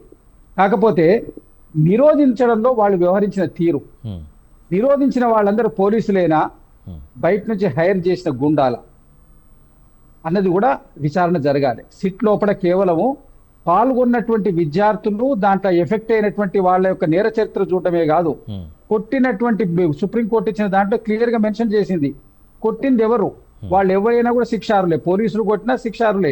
అంత ఘోరంగా కొట్టడానికి అధికారం లేదు. ఆ విధంగా కొట్టమని మీకు ఆదేశాలు ఇచ్చినటువంటి ఆఫీసర్లు ఎవరు? ఇప్పుడు ఏ పోలీసులకు ఎవరికి కూడా పోలీస్ వ్యవస్థకు సిటిజన్ కొట్టే హక్కు లేదు. ఉమ్, అక్కడ ఉన్నటువంటి శాంతి భద్రతలను పరిరక్షించడం కోసం 4 లాఠీ దెబ్బలు కొట్టడం, ఎయిర్ గ్యాస్లు పెట్టడం, గాలిలో కాల్పులు జరపడం, భయభ్రాంతులకు చేసి ఆ గుంపును విడగొట్టడం, చెల్లాచెదురు చేయడం వరకే వాళ్ళకి ఉండాల్సినటువంటి cause of action. Um, cause of action వదిలిపెట్టి కక్ష సాధించినట్టు కొట్టినట్టు ఉంది. ఓకే. ఇంటెలిజెన్స్ ఫెయిల్యూర్ అండి, టోటల్ ఇంటెలిజెన్స్ ఫెయిల్యూర్. దీని మీద లోతైన దర్యాప్తు జరగాలి. అక్కడ కొట్టినటువంటి వాళ్ళెవరు, చేసినటువంటి వాళ్ళెవరు? ఇక్కడ మాట్లాడుకుంటూ నేర చరిత్ర, నేరపూరితం అని చెప్తున్నారు. మన స్వయంగా రాజకీయాల్లో నేర చరిత్ర కలిగిన వాళ్ళు ఉన్నారు, పదవుల్లో ఉన్న వాళ్ళలో నేర చరిత్ర కలిగిన వాళ్ళు ఉన్నారు. స్వయంగా మన హోంమంత్రి గారే క్రిమినల్ కేసు ఫేస్ చేసి వచ్చినటువంటి వారు. ఎవరు? మన అమిత్ షా గారు క్రిమినల్ కేసులో ఉండి బయటకు వచ్చినటువంటి వారు, అడేపారు ఎదుర్కొన్నటువంటి వారు అమిత్ షా. ఇక మరి దాని గురించి నేర చరిత్ర అంటే మరి వాళ్ళని కూడా నేర చరిత్ర, ఆయన కూడా అవతల పక్కకు పెట్టాలన్నా? ఇప్పుడు ఇంతకుముందు వాళ్ళు మన సోదరి చెప్పినట్టు అక్కడ వాళ్ళ పిల్లలకు సంబంధించిన తల్లిదండ్రులు ఉండొచ్చు. మాలాంటి మీలాంటి సింపటైజర్లు కూడా పోయి అక్కడ మనం సాంఘీభావం వ్యక్తం చేయొచ్చు. ఒక ఉద్యమం జరుగుతున్నప్పుడు కేవలం ఆ తల్లిదండ్రులు చేయాలని లేదు కదా. అంతే. ఇవాళ ఇవాళ సిట్ విద్యార్థులు వాళ్ళ పిల్లలకు జరిగింది, రేపు మనకు జరుగుతుంది, మన పిల్లలకు జరుగుతుంది అనేటువంటి ఆ విధమైనటువంటి భావన ఉన్నటువంటి వాళ్ళు అనేక మంది వచ్చి సాంఘీభావం వ్యక్తం చేస్తారు. ఉమ్, ఆ సాంఘీభావం వ్యక్తం చేసిన వాళ్ళలో మంచి వాళ్ళు ఉండొచ్చు, చెడ్డ వాళ్ళు ఉండొచ్చు. ఆ యొక్క సిచ్యువేషన్ కంట్రోల్ చేయాల్సినటువంటి బాధ్యత ఎవరి మీద ఉంది? ప్రభుత్వం మీద ఉందా? అంతే కదా. లేకపోతే అక్కడ ఉన్నటువంటి సిటిజన్స్ మీద ఉందా? అక్కడ ఉద్యమకారుల మీద ఉందా? ఉద్యమకారులు వాళ్ళు ఆవేశంగా అక్కడ చేరినటువంటి గుంపు, అక్కడ ఎవరైతే వాడి నిరాహార దీక్ష విరమణ అయిన తర్వాత ఆ ఉద్యమానికి కంటిన్యూ చేసే నేపథ్యంలో కొంతమంది విద్యార్థులు అక్కడ ఎఫెక్టెడ్ వాళ్ళ తల్లిదండ్రులు, పిల్లలు అక్కడ ఉద్యమం చేస్తున్నారు. వాళ్ళకి సాంఘీభావంగా కొంతమంది ఏర్పడ్డారు. మీరు దాన్ని చేయడానికి ఒక పద్ధతి ప్రకారం చేసి ఇబ్బంది లేకుండా చేయాల్సింది పోయి ఒక రాక్షసంగా పాశవికంగా చర్య జరిపి దాన్ని సరిదిద్దుకోవడానికి మీరు మళ్ళా వాళ్ళను మీరు రాజీనామా చేయించి క్షమాపణలు ఎందుకండి? ఇదంతా మీరు మొదలే వాళ్ళతోటి మాట్లాడి క్లియర్ చేస్తే ఇదంతా ఇబ్బంది లేదు కదా. మీరు మొదలు మాట్లాడడానికి భీష్మించారు. మీ యొక్క కేవలం మేము ఎవరికి వినము, మాకు నచ్చిందే చేస్తాము, మేము చేసిన దాన్ని అందరు వినాలి. నీట్ పేపర్ లీక్ కంటిన్యూషన్ గా జరుగుతూ ఉంటే అదే యూనివర్సిటీస్కి ఎందుకు ఇస్తారు నీట్ పేపర్? అదే యూనివర్సిటీస్కి ఎందుకు పేపర్ ప్రిపేర్ చేయడానికి ఇస్తారు? ఇవాళ ఎంత కఠినమైన చట్టాలు పెట్టినా ఉపయోగం ఏముంది దానివల్ల? అది ఇప్పుడైతే ఎఫెక్టెడ్ అయిన వాళ్ళు రారు కదా. చనిపోయిన పిల్లలు వాళ్ళు మళ్ళీ బతికొస్తారా? ఇప్పుడు ఒకసారి ఎగ్జామ్ రాసేటప్పుడు, ఇప్పుడు మీరే మనం డిబేట్ మాట్లాడుతున్నాం, ఫ్లో పోతే సరిగా మాట్లాడలేవు. ఒకసారి వాళ్ళు ఎగ్జామ్ రాసినాక సెకండ్ టైం అదే ఎమోషన్ తోటి వాళ్ళు రాయలేరు కదా ఎగ్జాము. వాళ్ళకు ఉన్నటువంటి ఇబ్బందిని మనం గమనించాలి, దాన్ని మనం గుర్తించాలి. మానవతా దృక్పథంతో దాన్ని మనం చేస్తే ఈ కేంద్ర ప్రభుత్వానికి ఇంత సమస్య వచ్చేది కాదు. ఇవాళ సమస్య వచ్చిన తర్వాత ప్రపంచం అంతా తప్పు, అక్కడ వచ్చినోడు దేశద్రోహి, దేశ విద్రోహి, వ్యతిరేక మాట్లాడి ఉండొచ్చు. అక్కడ వచ్చిన వాళ్ళు అనేక రకాల వాళ్ళు వస్తారు. ఒక కార్యక్రమం జరుగుతుంటే, రోడ్డు మీద ఒక ప్రదర్శన జరుగుతుంటే చూసే వాళ్ళంతా కరెక్ట్ వాళ్ళు వస్తారని చెప్పి ఆ కార్యక్రమం చేసే వాళ్ళు ప్రిస్క్రైబ్డ్ ఇన్విటేషన్ కాదు కదా. ఒక పెళ్ళో పేరెంటం అయితే దానికి ప్రిస్క్రైబ్డ్ ఇన్విటేషన్ ఉంటుంది. రోడ్డు మీద ఒక కార్యక్రమం చేస్తే అనేక మంది వస్తారు. దాంట్లో వచ్చినోడు ఎవడోడని చెప్పి హిస్టరీ చూస్తారా? అక్కడ అంతే అంటే ఇప్పటికైనా భారతీయ జనతా పార్టీ వాళ్ళ ధోరణి మార్చుకోవాలి. రైట్. వాళ్ళు ఇప్పటికైనా కూడా క్లియర్ గా చేయాల్సింది ఏంటంటే కనీసం సుప్రీంకోర్టు చెప్పినటువంటి దాన్ని మీరు స్వాగతించి దాంట్లో ఉన్నటువంటి కార్యక్రమాలు చేయండి. నేర చరిత్ర గల వాళ్ళు భారతీయ జనతా పార్టీలో ఎంతమంది లేరు? నేను చెప్పిన స్వయంగా అమిత్ షా గారు ఆ విధంగా చేసినని కాదు నా ఉద్దేశం. ఆయన కూడా క్రిమినల్ కేసు నుంచి అవతలకు వచ్చిన వాడే కదా. ఆయన కూడా లెక్కలు కట్టేయవచ్చా? అంటే ఆరోపణ చేయబడ్డ ప్రతి వాళ్ళు నేరస్తులు కారు. నేరస్తుడుగా రుజువైనటువంటి వాళ్ళు ఉంటే మాత్రమే నేరస్తులు. అయినా అక్కడ ఒక ఈవెంట్ జరుగుతుంటే అనేక మంది వస్తారు. ఎవరినైనా అక్కడ దాంట్లో వీళ్ళు వాళ్ళు మీరు కొట్టిన దాంట్లో చూడడానికి వచ్చిన వాళ్ళు కూడా ఎంతో మంది మీరు బాధితులు ఉన్నారు. మరి దాంట్లో అవన్నీ అనవసరం అండి. భారతీయ జనతా పార్టీ ఇప్పటికైనా ఆ సమస్య మీద క్షమాపణ చెప్పి వాళ్ళు సరి అయినటువంటి పెద్దరికంగా వ్యవహరిస్తే పార్టీకి వాళ్ళకి గౌరవం దక్కుతుంది. ఈ విధంగా మాట్లాడడం వల్ల వాళ్ళ స్థాయి దిగజారుతుంది. దాంట్లో ఉన్నటువంటి అదేమి లేదు. రైట్. మధుసూదన్ గారు మీరు చెప్పండి సార్. నమస్తే అండి అందరికి. మొన్న చేసినటువంటి నిరసన జంతర్ మంతర్ లో జరిగిన నిరసన పర్మిషన్ తీసుకొని చేసిండ్రు జంతర్ మంతర్ దగ్గర ఆందోళన కార్యక్రమం తీసుకున్నటువంటి సందర్భంలో నిరసన చేస్తున్నటువంటి సందర్భంలో వాళ్ళు నిరసన చేయడానికి ఎంత హక్కు కలిగి ఉన్నదో ఈ సుప్రీంకోర్టు అదే చెప్తా ఉంది. నిరసన హక్కులను కాపాడాల్సినటువంటి బాధ్యత ప్రభుత్వాల పైన ఉన్నది అని చెప్పి సుప్రీంకోర్టు క్లియర్ అయిపోయింది. అంటే ఒకరి హక్కులను కాల రాసేటువంటి రైటు పోలీసులకు కానీ ఎవరికి కానీ లేదు, ఉండదు కూడా. చట్టం అంటే చట్టాన్ని కాపాడాల్సినటువంటి బాధ్యత సుప్రీంకోర్టు మీద ఉంది కాబట్టి సుప్రీంకోర్టు ఖచ్చితంగా ఈ యొక్క విషయాల పట్ల స్పష్టంగా మాట్లాడుతుంది. కానీ మొన్న జరిగినటువంటి సంఘటనలో జరిగింది ఏంటిది? అక్కడ హక్కు కోసం పోరాటం చేస్తున్నప్పుడు నిరసన చేస్తున్నటువంటి సందర్భంలో శాంతి భద్రతలు కూడా కాపాడాల్సినటువంటి బాధ్యత కూడా ఆ నిరసన చెప్తున్నటువంటి నిరసనకారుల పైన ఉంటది. అంతే తప్ప నిరసన ఒక ఆర్గనైజ్డ్ పీపుల్ వచ్చి అక్కడ కూర్చున్నప్పుడు వాళ్ళకి సంబంధించినటువంటి వ్యక్తులే కాకుండా ఇతర వ్యక్తులు వాళ్ళకి సంబంధం లేనటువంటి వ్యక్తులు కూడా అందులో చొరబడి ఈ యొక్క నిరసన కార్యక్రమాన్ని తప్పుదో పట్టించినప్పుడు పోలీసులు ఖచ్చితంగా సుప్రీంకోర్టు గైడ్ లైన్స్ ప్రకారంగా చేతులు కట్టుకొని కూర్చోరు. వాళ్ళు ఖచ్చితంగా ఈ యొక్క శాంతి భద్రతలు విఘాతం కలుగుతున్నాయంటే పోలీసు వాళ్ళ స్టైల్లో వాళ్ళు ముందుకు పోవాల్సినటువంటి సందర్భం వస్తుంది. ఎందుకంటే రేపు పొద్దున శాంతి భద్రతల విచ్ఛిన్నమైన తర్వాత మళ్ళీ ఎవరిని అంటారు? పోలీసులు అనాల్సి వస్తుంది కదా. మళ్ళీ సుప్రీంకోర్టు పోలీసులు అంటే మీరు ఏం చేస్తున్నారు పోలీసులని మొట్టికాయలు వస్తుంది, మళ్ళీ వాళ్ళ మీద యాక్షన్ తీసుకోమంటది. ప్రజలు కూడా పోలీసులను తిట్టేటువంటి పరిస్థితి, ఇంకా ప్రమాదకరమైనటువంటి స్థితులు కూడా ఏర్పడే పరిస్థితి ఉంటుంది.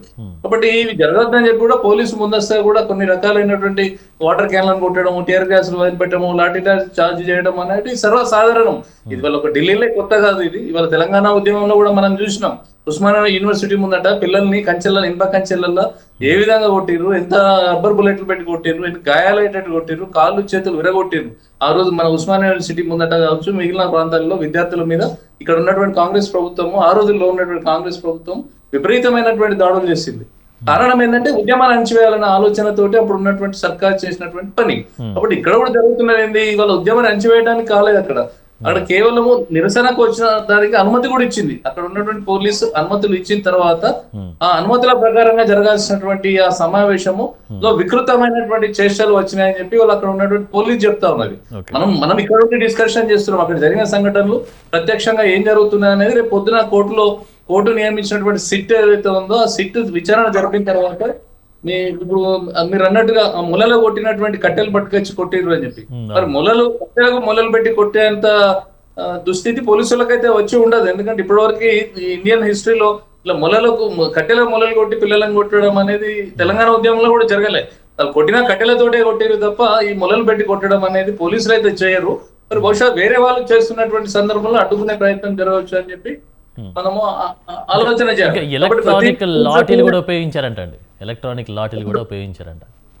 లాఠీలు పెట్టి కొడతారు కదండి. ఇప్పుడు అక్కడ సమూహము విపరీతమైన వచ్చినప్పుడు పార్లమెంట్ వైపు యువత ఒకటే దిక్కు ఉరికినప్పుడు ప్రైమ్ మినిస్టర్ ఇంటి ముందట రాహుల్ గాంధీ స్వయాన కూర్చొని పెద్ద ఎత్తున సమూహాన్ని తీసుకొని ప్రైమ్ మినిస్టర్ ఇంటి మీద దాడి చేసేటువంటి ప్రయత్నం జరుగుతున్నప్పుడు శాంతి భద్రతలు ఒక యుద్ధ వాతావరణం వచ్చినప్పుడు మిలిటరీ కావచ్చు, పోలీస్ కావచ్చు, అందరూ కూడా దాన్ని కాపాడాల్సినటువంటి బాధ్యత వాళ్ళదే కదా. రేపు పొద్దున పార్లమెంట్ మీద దాడి జరిగింది అనుకోండి, అప్పుడు ఎవరిని తిడతాం మనం? మళ్ళీ ఒక మిలిటరీని, పారామిలిటరీని తిడతాం, పోలీసుని తిడతాం, పాలనలో ఉన్న బీజేపీని తిడతాం. ఒక విద్యార్థులు ఆందోళన వేసి పార్లమెంట్ లో ఉన్నటువంటి పార్లమెంట్ సభ్యుల మీద దాడి జరుగుతూ ఉంటే మీరు చేతులు ముడుచుకొని ఎట్లా కూర్చున్నారు? ఓ 10 మందిని కాల్చిపడేయలేరు. ఎందుకు కాల్చిపడేయలే? ఇట్లా అంటే పాకిస్తాన్ ఏజెంట్లు వచ్చిండ్రా, ఇంకెవరన్నా వచ్చిన వాళ్ళు అల్లరి ముగ్గులు వచ్చినప్పుడు మీరు ఎందుకు సపరేకున్నారు అని చెప్పి కూడా అనేవాళ్ళు కూడా మన విమర్శకులే. కాబట్టి ఆ పరిస్థితుల దాకా రావద్దనే ఆలోచనతో పోలీసు వాళ్ళు అప్పుడు ఉన్నటువంటి సందర్భాన్ని బట్టి అనుచితాన్ని బట్టి ఆ సందర్భంలో వాళ్ళు చేయాల్సిన డిసిషన్ వాళ్ళు తీసుకుంటారు. కోర్టులు ఎప్పుడు కూడా చివాట్లు పెడుతూనే ఉంటాయి. ఇటీవల నిరసన జరుగుతున్నటువంటి సందర్భంలో, రస్తారోకోలు జరుగుతున్నటువంటి సందర్భంలో ఈ కోర్టులు చెప్తున్నటువంటి విషయాలు ఏవైతున్నాయో, అంటే ప్రజలను సామరస్యంగా నిరసన జరుపుకొని ఇవ్వాలి అనే ఆలోచన చేయాలని చెప్తున్నట్టు ఆ విధంగా పోలీసులు కూడా కామ కూర్చొని వాళ్ళని సంజాయించకుండా వినండి, జర ఆగండి అని అంటే, మన బీజేపీ వాళ్ళు మొత్తం పోయి గాంధీ భవన్ మీద దాడి చేస్తారు, గాంధీ భవన్ నుంచి కాంగ్రెస్ వాళ్ళు వచ్చి బీజేపీ ఆఫీస్ మీద దాడి చేస్తారు. అంటే అక్కడ పోలీసులు అక్కడ కంచెలు పెట్టి ఆపి కట్టెలు లేపి బెదిరించి వాళ్ళని అరెస్ట్ చేసి గుంజుకుపోయి వ్యాన్లలో ఎక్కించుకున్నారు కాబట్టి ఒకరి ఆఫీసుల మీద ఒకరు దాడులు జరగకుండా ఆగినాయి. అక్కడ ఫోర్స్ అవసరం. అసలు పోలీసులు ఫోర్స్ చేయొద్దు. ఈ ఆందోళన ప్రజాస్వామ్య యుద్ధంగా జరగనివ్వాలంటే, ప్రజాస్వామ్య జరగాల్సినటువంటి ఆ జంతర్ మంతర్ లో జరగాల్సినటువంటి నిరసన ఏదైతున్నదో అది రోడ్డు మీద ఎందుకు వచ్చింది అనేది కూడా మనము ప్రశ్నించుకోవాలి. కాబట్టి ఇవాళ సుప్రీంకోర్టు కూడా క్లియర్ గా చెప్పింది, విద్యార్థులు ఎవరైతున్నారో విద్యార్థులకు సంబంధించినటువంటి కేసులు వెనక తీసుకోవాలని చెప్పింది. మరొక విషయం ఏంటంటే, వెనక తీసుకునేటువంటి సందర్భంలో ఎక్కడైతే ఈ యొక్క విద్యార్థుల రూపంలో ఉన్నటువంటి అసంఘటిత శక్తులు కావచ్చు, ఇంకెవరైనా కావచ్చు, పాకిస్తాన్ ప్రేరేపితనా, ఇంకెవరైనా ఇంకా రెచ్చగొట్టే ధోరణిలో వచ్చినటువంటి పేడ్ వాళ్ళు ఇట్లా ఎవరైనా ఆస్తుల విధ్వంసం జరిగింది అనుకోండి, అక్కడ వెహికల్స్ కాలబెట్టడం, ఒక షాప్ల మీద లూటీ చేయడం, ఇటువంటి కార్యక్రమాలు జరిగినప్పుడు సుప్రీంకోర్టు చెప్పినా పోలీసులు కేసు విత్డ్రా చేసుకుందామన్నా కూడా విత్డ్రా కావు. ఎందుకు కావు? ఆస్తి నష్టమైనాడు, అని కారు కాలిపోయినాడు, వాడు ఎందుకు ఊకుంటాడు? వాడు ఖచ్చితంగా పోలీస్ స్టేషన్ పోతాడు, రేపు పొద్దున కోర్టుకు పోతాడు. ఆ కేసులు నిలబడతాయి, కోర్టుకు పోవాల్సిందే. సుప్రీంకోర్టు విత్డ్రా చేయాలన్నా కూడా, ప్రభుత్వం విత్డ్రా చేసుకున్నా కూడా ఆ కేసులు అనేటివి వీగిపోవు. కారణం ఏంటంటే అక్కడ ఇన్సిడెంట్ జరిగింది, భారీ ఆస్తి నష్టం జరిగింది. కాబట్టి నష్టపోయినటువంటి ఆ ఆస్తి నష్టపోయినటువంటి వ్యక్తుల తాలూకా మనుషులు ఎవరైతుంటారో వాళ్ళు ఖచ్చితంగా న్యాయం కోసము, వాళ్ళు రికవరీ కోసం పోతారు. కాబట్టి ఈ యొక్క దాడులు జరిగి ఒక అమ్మాయి, ఒక జర్నలిస్ట్ మీద దాడి జరిగినట్టు మనం చూస్తున్నాం. అది ఎవరు విద్యార్థులు కొట్టినరు అని చెప్పి ప్రచారంలోకి వచ్చింది. మరి విద్యార్థులు చేసిండ్రా, సంఘ విద్రోహ శక్తులు చేసిండ్రా, ఎవరు చేసిండ్రా అనేది మనకు తెలియదు. మనం ఒక మహిళా జర్నలిస్ట్ మీద జరిగినటువంటి దాడిలో ఇవాళ జర్నలిస్టులు కూడా రేపు పొద్దున్న న్యాయం కోసం కోర్టుకు పోతారు. ఆ కేసును కూడా తీసేయాలని అంటే ఎట్లా? కాబట్టి కేసెస్ అనేటివి సుప్రీంకోర్టు చెప్తూనే ఉంటుంది, చాలా విషయాలు చెప్తూనే ఉంటది. ఇవాళ మనం హైదరాబాద్ లో చూసినాం, రంగనాథ్ 63 సార్లు హైకోర్టు డైరెక్షన్ ఇచ్చి నువ్వు ఆ భూమిలోకి పోవద్దు అంటే 63 సార్లు ఆయన, ఒక పోలీస్ ఆఫీసర్, ఐఏఎస్ ఆఫీసరే, ఐపీఎస్ ఆఫీసరే 63 సార్లు దాన్ని క్రాస్ చేసి వెళ్ళిపోతే లాస్ట్ ఆయన అరెస్ట్ చేయాలన్న తర్వాత ఆయన బతిమలాడుకొని బయటకు వచ్చిండు. కాబట్టి కోర్టులు చెప్తూనే ఉంటాయి, పోలీస్ చేస్తూనే ఉంటది. ప్రధానమైనటువంటి బాధ్యత ఎవరు? ఆందోళన చేయడానికి పర్మిషన్ తీసుకొని మనం ఎక్కడైతే కూర్చుంటున్నామో ఆ కూర్చుంటున్నటువంటి సందర్భంలో మన టీంలో, మన పార్టీలో, మన ఆర్గనైజేషన్ లో వేరే శక్తులు ఏమన్నా వచ్చి కూర్చుంటున్నాయా అనేది ప్రధానమైనటువంటి అంశం. మిత్రులు ఇంతకుముందు అంటూ ఈ క్రిమినల్ కేసెస్ ఉన్న వాళ్ళు వీళ్ళు కూడా వస్తారు, వచ్చి దాన్ని ఆపాలి, పలానా వాళ్ళు ఆపేది ఉండే వాళ్ళు పోలీసు ఇంటెలిజెన్స్ ఉండాలి కదా అని అంటే, లక్షల మంది, వేల మంది ఒకటేసారి సమూహంలో వచ్చినప్పుడు అంత పెద్ద సంఖ్యలో పోలీస్ ఇంటెలిజెన్స్ ఎంత ఉన్నా కూడా దాన్ని కంట్రోల్ చేయలేకపోతారు. ఇక్కడెక్కడి నుంచి ఆర్గనైజ్డ్ గా ఈ క్రిమినల్స్ అంతా వచ్చిన తర్వాత పోలీసుకు ఉన్నటువంటి కెపాసిటీ ఏంటి? చివరికి వాళ్ళు ఆయుధ ప్రయోగమే చేయాలి, లాఠీ చార్జ్ చేయాలి, టియర్ గ్యాస్ కొట్టాలి, వాటర్ క్యాన్ కొట్టాలి, వాళ్ళని అరెస్ట్ చేసి కస్టడీకి తీసుకోవాలి. వాళ్ళు చేసింది అదే అని అనుకుంటున్నాను. ఢిల్లీలో జరిగినటువంటి సంఘటన అవుతున్నదో కొత్త సంఘ విద్రోహ శక్తుల పైన కూడా కేసులు పెట్టి వాళ్ళని లోపలేసింది. కానీ సుప్రీంకోర్టు చెప్పింది ఓన్లీ విద్యార్థులకు సంబంధించిన అంశమే చెప్పింది తప్ప ఈ సంఘ విద్రోహ శక్తులు, క్రిమినల్ కేసెస్ ఉన్నటువంటి వాళ్ళు ఎవరైతే ఉన్నారో, క్రిమినల్ కేసెస్ ఉన్నవాడు ఎప్పుడు క్రిమినల్ యాక్టివిటీ తోటే వాడు అదే యాక్టివిటీలో అదే ఆలోచనతో ఉంటాడు. వాడు పెయిడ్ గా ఇంకెవరన్నా, ఇప్పుడు మనం నిన్న జరిగినటువంటి ఢిల్లీలో జరిగిన సంఘటన చూసినట్టయితే, మన యూకేలో పాకిస్తాన్ అంబసీ కాడ సంబరాలు చేసుకున్నారు, డ్యాన్సులు చేసింది అక్కడ. అంటే మరి పాకిస్తాన్ వాళ్ళకు ఇక్కడ నీట్ ఎగ్జామ్ కు సంబంధం ఏంది? అక్కడ వాళ్ళు ఎందుకు అంత ఎంజాయ్ చేయాల్సి వచ్చింది? ఆ కోణం మీద కూడా చర్చ జరగాలి. దురదృష్టం మరి పాకిస్తాన్ ఎందుకు ఇంత హ్యాపీగా ఉన్నా అనేది కూడా ఇక్కడ మనం మాట్లాడుకుంటలేము. కారణం ఏంది? వాళ్ళు కూడా ఇక్కడ ఏమైనా ప్రేరేపణ జరిగిందా? ఇప్పుడు ఇంకొక కొత్త విషయం ఏంది, నిన్నటి నుంచి మళ్ళీ E20కి సంబంధించి జనతా పార్టీ అట. ఇవాళ నీటిది అయిపోయింది, తర్వాత E20 జనతా పార్టీ అని ఇంకోటి కొత్తగా వచ్చింది. August 4th రోజు మళ్ళీ మేము జంతర్ మంతర్ ఢిల్లీ ముట్టడి అని మళ్ళీ ఒక నినాదం మళ్ళీ ఒకటి కొత్త ఈ దేశంలో స్టార్ట్ అయింది. ఇంకోటి RHA అని చెప్పి, అంటే రిజర్వేషన్ హక్కుల ఆందోళన అని చెప్పి మరొక జనతా పార్టీ అని మరొకటి స్టార్ట్ అయింది. అంటే ఇవాళ ఎవరికి వాళ్ళు ఇట్లా ఒక సిస్టమ్ లేకుండా ఆర్గనైజేషన్ ఎవరు పడితే వాళ్ళు పోయి ఢిల్లీని ముట్టడిస్తాం, పార్లమెంట్ ముట్టడిస్తాం అని అంటే మరి ఎవరు కంట్రోల్ చేయాలి? దీన్ని శుద్ధ ముచ్చట్లు చెప్పి సుప్రీంకోర్టు చెప్పింది, బాబు మీరు ఆందోళన చేయకండి, కామ్గానే మీరు నల్ల బ్యాడ్జీలు పెట్టుకుని నిరసన చెప్పి స్లోగన్లు చెప్పి పోనంటే పోతారా వాళ్ళు? ఆందోళన చేయడానికి కొన్ని సందర్భాల్లో ప్రభుత్వాలను పడగొట్టాలని చెప్పి కొన్ని కుట్రలు కూడా జరుగుతుంటాయి ఈ దేశం మీద. సార్ ఇంకో విషయం పోలీసులు అనుసరించాల్సినటువంటి కొత్త ప్రోటోకాల్ అవసరమని కూడా సుప్రీంకోర్టు చెప్తోంది కదా, ఎలాంటి ప్రోటోకాల్ పాటిస్తారు బాగుంటుంది అని చెప్పేసి మీరు అనుకుంటున్నారు? ప్రోటోకాల్ ఆల్రెడీ ఉంది. ప్రోటోకాల్ లేడీస్ ధర్నాలు చేసినప్పుడు మహిళలు ఉన్నప్పుడు మహిళల్ని ఎట్లా వాళ్ళని హ్యాండిల్ చేయాలి, ముసలి వాళ్ళతో ఎట్లా హ్యాండిల్ చేయాలి, పిల్లలు ఉంటే ఎట్లా, అక్కడ జరుగుతున్న ఆందోళన ఏ విధంగా దాన్ని తీసేసుకొని కంట్రోల్ చేయాలి, ఇవన్నీ ప్రోటోకాల్ చాలా ఉంటాయి, చాలా అంశాలు ఉంటాయి. అక్కడ విఐపి ఉన్నాడు, విఐపి ప్రొటెస్ట్ చేస్తుండు, మన రాహుల్ గాంధీ ప్రొటెస్ట్ చేసిండు, ఆయన లాఠీ చార్జ్ ఆయన చేసి కొట్టలే కదా, ఆయన రాజమర్యాదతో ఆయన నెగోషియేషన్ కు మంత్రులు వచ్చిండ్రు, మాట్లాడారు. ఇవే ప్రోటోకాల్ అంటే ఏముంటాయి, పెద్దలు వచ్చినప్పుడు ఒక తీరుగా ఆందోళన విపరీతమైనటువంటి పైత్యానికి పోయింది అనుకోండి, అప్పుడు ఒక విధమైనటువంటి చర్యలు తీసుకోవాల్సినటువంటి ప్రోటోకాల్ అదే ఉంటుంది. దాన్ని కొంచెం బలోపేతం చేయాలి. పోలీసింగ్ అనేది కొంచెం డెమోక్రటిక్ గా పనిచేయాలి. అంటే మా చేతిలో ఆయుధం ఉంది కదా అని చెప్పి ఇష్టం వచ్చినట్టు కూడా వాళ్ళు దాడులు చేయడానికి కూడా మనం తీవ్రంగా ఖండించాలి. కొన్ని అన్నెసరీ అవసరం లేకున్నా కూడా కొందరు పాలకుల కోసము మనము చూసినాం. మనము తెలంగాణ ఉద్యమంలో ఏ విధంగానైతే ఆంధ్రలో ఉన్నప్పుడు మనము ఆ రోజు ఆ నాయకత్వం మెప్పు కోసం కూడా అవసరం లేకున్నా నిరసన శాంతియుతంగా జరుగుతున్నా కూడా విపరీతమైనటువంటి లాఠీ చార్జీలు, అరెస్ట్ చేసి జైళ్లలో పెట్టినటువంటి సందర్భాలు కూడా ఉన్నాయి. అంటే మెప్పుల కోసం కూడా కొంతమంది పోలీస్ అధికారులు చేస్తారు.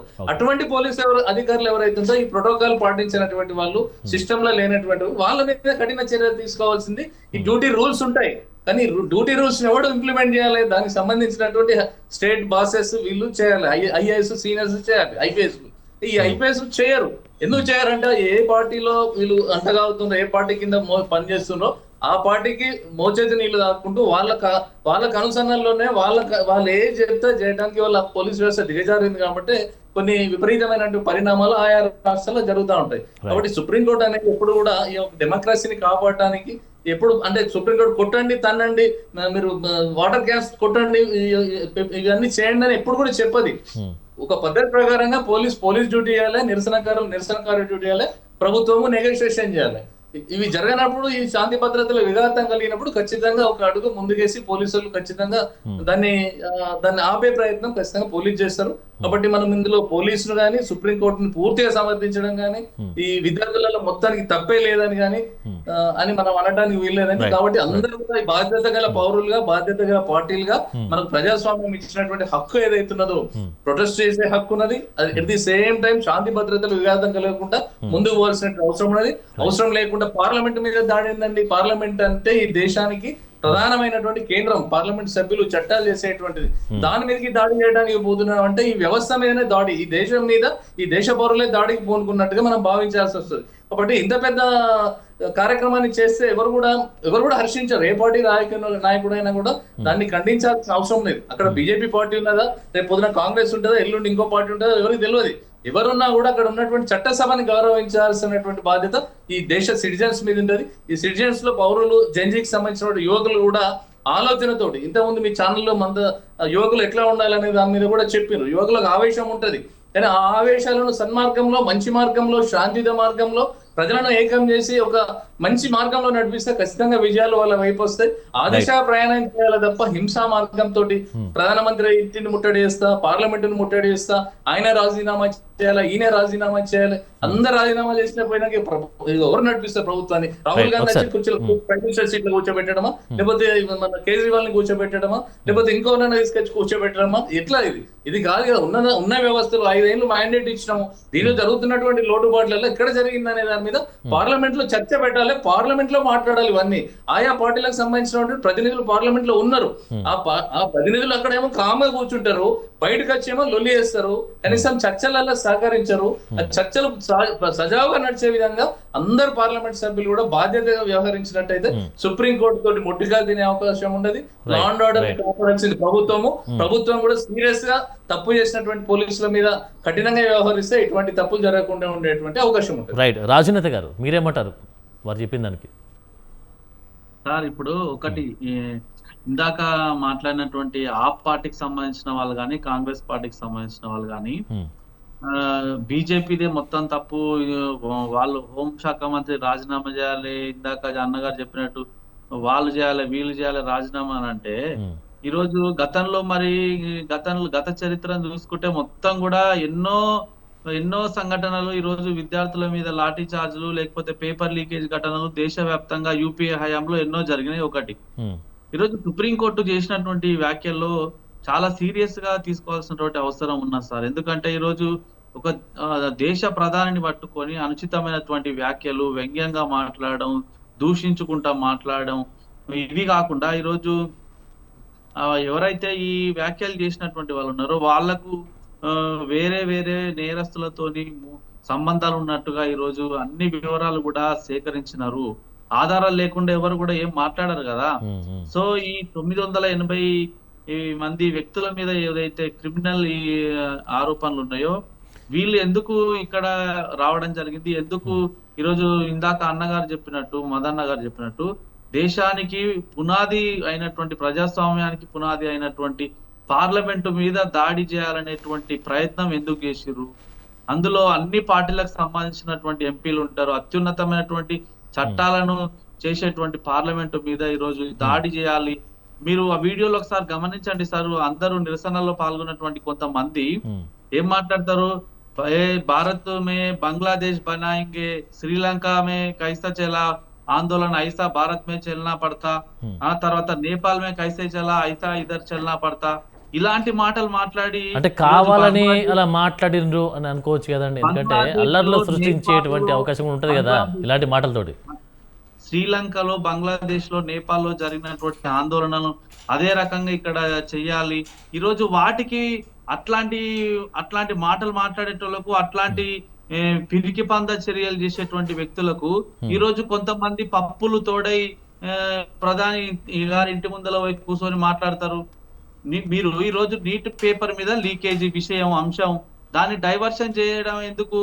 మీకు దమ్ము ధైర్యం ఉంటే పార్లమెంట్ లో చర్చకు రమ్మని చెప్పినాం కదా.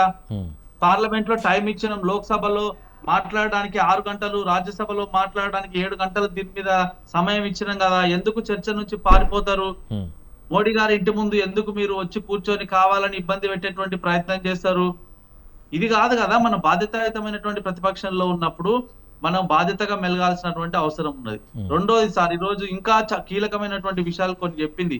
ఏంది, పాకిస్తాన్ ఉగ్రం మూకలతోని సంబంధం ఉన్నటువంటి 480 పైగా సోషల్ మీడియా అకౌంట్స్ ఈ రోజు ఎన్నో రకాలైనటువంటి ఫేక్ ఫోటోస్ ని క్రియేట్ చేయడము, డీప్ ఫేక్ ఫోటోస్ ని క్రియేట్ చేయడం, వదంతులను వ్యాప్తి చేయడం, ఇదంతా దీని వెనకాల ఎవరున్నారు, ఏం నడుస్తుంది ఒకసారి ఆలోచన చేయండి.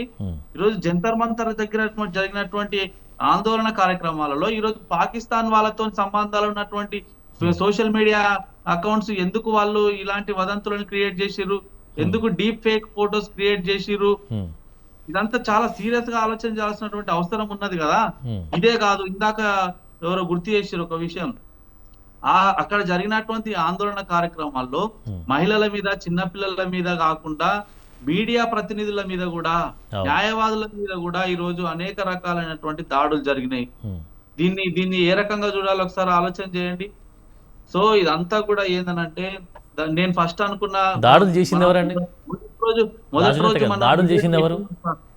పిల్లల విషయమే కానీ, జర్నలిస్టుల మీద కానీ, జంతర్ మంతర్ లో జరిగినటువంటి సంఘటన మీద మీరు అదే రోజు డిబేట్ పెడితే అప్పటికి అందినటువంటి సమాచారం ప్రకారం ఆ రోజు నేను మాట్లాడితే 75 మంది పోలీసు వాళ్లకు గాయాలైనవి, తలకాయలు వలిగినాయి అనేటువంటి విషయం తెలిసింది. కానీ ఇప్పుడు ఈ రోజు మొత్తం వివరాలన్నీ అందిన తర్వాత పరిశీలన చేస్తే దాదాపు 250 మంది పోలీసులకు ఈ రోజు గాయాలైనట్టు తెలిసింది. అంటే దీన్ని మనం ఏ రకంగా అర్థం చేసుకోవాలి ఒకసారి ఆలోచన చేయండి. సో అందుకనే సుప్రీంకోర్టు ఏం చెప్పిందనంటే, ఈరోజు నిజంగా విద్యార్థులు అయితే బిలో 18 ఇయర్స్ మైనర్స్ అయి ఉండి ఎలాంటి నేర అభియోగాలు లేనటువంటి వ్యక్తులు ఉంటే వెంటనే వాళ్ళందరినీ కూడా రిలీజ్ చేయమని చెప్పింది. దేశవ్యాప్తంగా అందరికీ ఒకే రూల్ ఉంటుంది అని చెప్పేసి ఒక ఆర్డర్ ఇవ్వడం జరిగింది. ఖచ్చితంగా అది మంచి నిర్ణయమే. We're also welcoming it. At the same time ఎవరైతే ఇందులో సంఘ విద్రోహక శక్తులుగా చొరబడి దేశాన్ని విచ్ఛిన్నం చేయాలనేటువంటి కుట్ర చేసి పార్లమెంటు మీద దాడికి పోయి రాళ్లతోని దాడులు చేసి, కర్రలతోని దాడులు చేసి ఈ రోజు అనేక హింస సృష్టించినటువంటి వాళ్ళు ఎవరైతే ఉన్నారో వాళ్ళందరినీ ఐడెంటిఫై చేయమని చెప్పింది. ఖచ్చితంగా వాళ్ళ మీద కఠినమైనటువంటి చర్యలు. మనం ఇంతకుముందు కూడా ఒక మాట మాట్లాడుకున్నాం, రాజనేత గారు ఇంతకుముందు కూడా ఒక మాట మాట్లాడుకున్నాం. సివిల్ డ్రెస్లో ఉన్నటువంటి పోలీసులు అనేటువంటి అనుకుంటున్నటువంటి కొంతమందిని అదే. కూడా గుర్తించారా Yes. వారిని అన్ని కూడా సుప్రీంకోర్టు ఈ రోజు ఏం చెప్పిందంటే అంటే వారిని ప్రత్యేకంగా మీరు మెన్షన్ చేయట్లేదు, వారిని అని చెప్పి మెన్షన్ చేయట్లేదు, కేవలం అందులో పాల్గొన్నటువంటి వారిని మాత్రమే. అందరూ ఎవరైనా సరే శాంతియుతంగా జరగాల్సినటువంటి నిరసనను కాస్త ఉద్రిక్తంగా మారేటట్టు చేసి వారి దగ్గరికి లాఠీలు ఎందుకు వచ్చాయి, ఏ విధంగా వచ్చాయి, ఎందుకు కొట్టాల్సి వచ్చింది, వీటిని కూడా పరిగణలోకి తీసుకుంటున్నారా? వాళ్ళందరి డీటెయిల్స్ అన్ని కూడా వస్తాయి. సీసీ ఫుటేజ్లు అన్ని కూడా తీస్తున్నారు. డోంట్ వరీ, పోలీసు వాళ్ళ దగ్గర అన్ని వివరాలు ఉంటాయి. సుప్రీంకోర్టు కూడా చెప్పింది ఈ రోజు సీసీ ఫుటేజ్లు అన్ని కూడా భద్రపరచాలి, పబ్లిక్ డొమైన్ లో పెట్టకూడదని కూడా సుప్రీంకోర్టు చెప్పింది. 2 స్టేట్ల గురించి కూడా మెన్షన్ చేసింది ఈ రోజు. మహారాష్ట్ర, మధ్యప్రదేశ్ లో కూడా ఇట్లాంటి అల్లర్లు చెలరేగినాయి కాబట్టి ఆ 2 రాష్ట్రాల్లో కూడా సీసీ ఫుటేజ్లు అంతా కూడా తీయండి, భద్రపరచండి అని చెప్పేసి చెప్పింది. రెండోది, ఈ రోజు ఇదంతా ఒక పక్క అయితే లోక్సభలో ఈ రోజు నిన్న ఏం జరిగిందో ఒకసారి మనం అందరం కూడా గమనించాలి సార్. మేము నీట్ పేపర్ లీకేజ్ అంశం మీద చర్చ పెట్టి అందరూ కూడా మాట్లాడండి, దీని మీద కఠినమైనటువంటి చట్టాలను తీసుకొద్దాం అని చెప్పేసి కేంద్ర ప్రభుత్వం ఒక ప్రపోజల్ పెట్టింది. 2024 సంబంధించినటువంటి ఏదైతే ఈ పేపర్ లీకేజ్ ఘటనలకు వ్యతిరేక నియంత్రణ బిల్లు ఉన్నదో, నియంత్రించేటువంటి బిల్లు ఉన్నదో, ఆ బిల్లుకు మరిన్ని సవరణలు చేయాలనేటువంటి ఉద్దేశంతో ఈ రోజు కేంద్ర ప్రభుత్వం ఒక బిల్లు తీసుకొచ్చింది. ఈ రోజు కూడా బిల్లును ప్రవేశపెట్టి చర్చ చేయాలనేటువంటి ప్రయత్నం చేస్తే ప్రధాన ప్రతిపక్షంలో ఉన్నటువంటి కాంగ్రెస్ పార్టీ గాని ఇతర ప్రతిపక్ష పార్టీలు గాని ఎవరు కూడా డిబేట్ లో పాల్గొనకుండా కావాలని స్లోగన్స్ ఇచ్చి పార్లమెంట్ అంతా డిస్టర్బెన్స్ చేస్తున్నారు. ఈ రోజు మేము ఈ చట్టంలో ముఖ్యమైనటువంటి కొన్ని కీలకమైనటువంటి విషయాలు ఏం తీసుకొచ్చినాం. గతంలో ఎవరైనా పేపర్ లీకేజ్ ఘటనల్లో ఇన్వాల్వ్ అయి ఉన్నటువంటి వ్యక్తులకు 3 నుంచి 5 సంవత్సరాల జైలు శిక్షతో పాటు 10 లక్షల రూపాయల జరిమానా విధించేటువంటి ప్రయత్నం ఉండే ఇంత ముందుకు. ఇప్పుడు మేమేం కొన్ని సవరణల తర్వాత 5 నుంచి 10 సంవత్సరాలు జైలు శిక్ష పడాలి, తర్వాత 10 కోట్ల రూపాయల వరకు ఎవరైతే ప్రధానంగా అందులో ఇన్వాల్వ్ అయినటువంటి వ్యక్తులు ఉంటారో వాళ్ళకి 10 కోట్ల రూపాయల జరిమానా విధించేటువంటి. అంటే గతంలో కూడా ఇలాంటి బిల్లులు ఎన్నో పాస్ చేశారు, ఎన్నో పాస్ చేసినా కూడా, ఒక నిమిషం అండి, ఎన్నో పాస్ చేసినా కూడా దాన్ని పాటించట్లేదు అని తూతు మంత్రంగానే పెడతా ఉన్నారు తప్ప. నేనే అడుగుతున్నా, 2024 కంటే ముందు కనీసం ఇలాంటి బిల్లు తీసుకురావాలనేటువంటి ఆలోచన కూడా రాలేదు కదా. మరి మేమే కదా 2024 సంవత్సరంలో దీన్ని తీసుకొచ్చింది. పేపర్ లీకేజ్ ఘటనలకు వ్యతిరేకంగా ఈ రోజు పేపర్ లీకేజీలను నియంత్రించే బిల్లులు పెడతా ఉన్నారు కానీ పాటించట్లేదు అంటా ఉన్నారు కదా. కేంద్ర ప్రభుత్వం తీసుకొచ్చింది సార్, ఆల్రెడీ ఉంది. ఇప్పుడు ఆ బిల్లును ఆ చట్టాన్ని మరింత బలోపేతం చేస్తూ నిందితులకు కఠినమైనటువంటి శిక్షలు పడడం కోసం కొన్ని సవరణలతో కూడినటువంటి బిల్లును మళ్ళీ ప్రవేశపెడితే ఆ డిబేట్ లో పాల్గొనకుండా పారిపోతారు. అంటే దీని అర్థం ఏంటంటే ప్రతిపక్ష పార్టీలకు కేవలం అల్లరి చేయాలి, ఈ రోజు సమయాన్ని వృధా చేయాలి, అల్లర్లను చెలరేగేటట్టు చేయాలి, దేశాన్ని విచ్ఛిన్నం చేయాలి, వీటి మీదనే పోతుంది తప్ప ఇంకా వేరేదేం లేదు. అద్భుతమైనటువంటి సవరణలు తీసుకొచ్చినటువంటి బిల్లు మీద ఇప్పటికైనా కాంగ్రెస్ పార్టీ డిబేట్లలో పాల్గొనాలి. ఎందుకంటే ఫాస్ట్ ట్రాక్ కోర్టులు పెట్టాలని, త్వరితగతిన ఎంక్వైరీ జరగాలి, నిందితులకు కఠినమైనటువంటి శిక్షలు పడాలని చెప్పేసి, తర్వాత స్పెషల్ టాస్క్ ఫోర్స్ ఏర్పాటు చేయడం, సిట్టును ఏర్పాటు చేయడం, స్పెషల్ పబ్లిక్ ప్రాసిక్యూటర్స్ ని అపాయింట్ చేయడం, నేరస్తులకు భారీ శిక్షలు జరిమానాలు విధించడం, తర్వాత హైకోర్టులలో ఒకవేళ డివిజన్ బెంచ్లకు ఒక సింగిల్ బెంచ్ లో కనుక ఒకవేళ పనిష్మెంట్ సరిగా లేకపోతే అప్పీల్ చేసుకునేటువంటి అవకాశం, ఇలాంటి కీలకమైనటువంటి విషయాలను ఈ రోజు ఈ బిల్లులో పొందుపరచడం జరిగింది. కానీ ఎవ్వరు ప్రతిపక్ష పార్టీలలో ఉన్నటువంటి ఎవ్వరు కూడా ఇవి అర్థం చేసుకోకుండా అనవసరమైనటువంటి గందరగోళాన్ని క్రియేట్ చేసి ఈ రోజు ఒక కన్ఫ్యూజన్ వాతావరణాన్ని క్రియేట్ చేసి ప్రజలను అంతా కూడా డైవర్ట్ చేసేటువంటి పరిస్థితి కనబడుతుంది. భారతీయ జనతా పార్టీ, కేంద్ర ప్రభుత్వం చాలా పకడ్బందీగా ఈ రోజు దేశం యొక్క భద్రత విషయంలో ముందు చూపుతోని ఈ రోజు ప్రణాళికబద్ధంగా ముందుకు పోతుంది. ఎట్టి పరిస్థితుల్లో భవిష్యత్తులో ఎవరైనా పేపర్ లీకేజ్ ఘటనలో గనుక ఇన్వాల్వ్మెంట్ అని తేలితే నిందితులకు 100% వాళ్ళు జీవితాంతం జైల్లో మగ్గే రకంగా ఈ రోజు కఠినమైనటువంటి శిక్షలు తీసుకొస్తున్నటువంటి. హేమ గారు దీనికి సంబంధించి మీరేం చెప్తున్నారు? చాలా ఆల్రెడీ కఠినమైన చర్యలు చేపట్టారు అని చెప్పి సార్ అన్నారు. మరి 2021 నుంచి 2026 వరకు అయితే మొత్తానికి 93 మంది దాకా చనిపోయారు. ఇప్పుడు 24 లో వచ్చేసి కఠినమైన చర్యలు తీసుకోవాలని చెప్పేసి చట్టాలను అమలు మరి ఎందుకు చేయలేదు? మరి ఇప్పుడు ఈ రోజున వచ్చేసి మన ఈ ఇయర్ పేపర్ లీకేజ్ లో దగ్గర దగ్గర 24 మంది వరకు, మాక్సిమం 21 నుంచి 24 మంది లోపల చనిపోయారు. మరి కఠినంగా చర్యలు మీరు చేపట్టి ఉంటే మీరే కదా అమలు చేసింది, మరి ఎందుకు చేయలేకపోయారు? ఆ పేపర్ లీకేజీలు మళ్ళీ ఎందుకు జరిగాయి? 89 సార్లు పేపర్ లీకేజీలు. మొన్నటికి మొన్న మన హైదరాబాద్ లో కూడా పేపర్ లీకేజ్ ఇంకొకటి అయింది. సో ఎప్పుడు ఆపుతారు అనేది తెలియట్లేదు సార్. నెక్స్ట్ ఇంకొకటి, ఇక్కడ చూసుకుంటే ఈ అంటే మన విద్యా వ్యవస్థ అనేది మొత్తం సర్వనాశనం అయిపోయింది. ఈ ప్రభుత్వం వచ్చిన దగ్గర నుంచి గత 10 సంవత్సరాల లోపల దగ్గర వచ్చేసి ఎన్ని స్కూళ్ళు బంద్ అయిపోయినాయి? ఇప్పుడు తెలంగాణ రాష్ట్రంలో ఒక్క నిమిషం, 94,000 స్కూళ్ళు ఏంటిది మొత్తం 94,000 స్కూళ్ళను వచ్చేసి బంద్ చేసేసారు.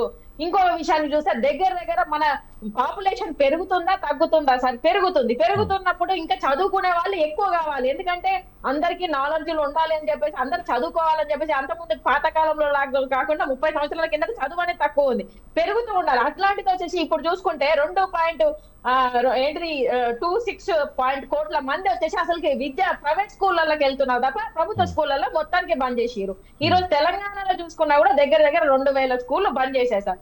ఏం చేస్తున్నారు? అసలు విద్యా వ్యవస్థను ఎందుకు సర్వనాశనం చేస్తున్నారు అనేది అర్థం కావట్లేదు. ముఖ్యంగా దాంట్లో మధ్యప్రదేశ్ లో, ఉత్తరప్రదేశ్ లో అయితే స్కూళ్ళు మొత్తానికి చాలా ఎక్కువ స్కూల్ బంద్ అయినాయి అంటే మధ్యప్రదేశ్, ఉత్తరప్రదేశ్. అది డబుల్ ఇంజన్ సర్కార్ ఉన్న దగ్గరనే ఎక్కువగా బంద్లు ఎక్కువ అవుతున్నాయి. మరి ఏం చేస్తున్నారు? విద్యా వ్యవస్థ వీళ్ళ చేతుల్లోనే పెట్టుకొని ఎందుకు ఇన్ని రకాలుగా వచ్చేసి ఈ రోజు చదువుకునే వాళ్ళు తక్కువ ఉండాలి అనే దాంట్లో చేస్తున్నారా?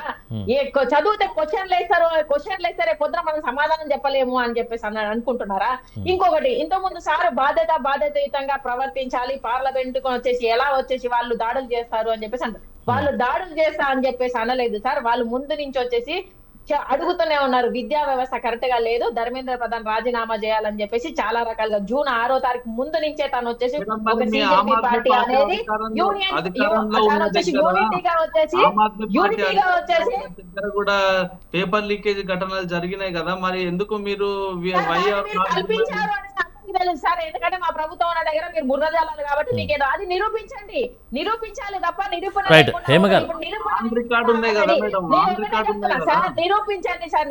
మీరు మాట్లాడేటప్పుడు నేను మాట్లాడలేదు, మీరు మాట్లాడకండి మధ్యలో.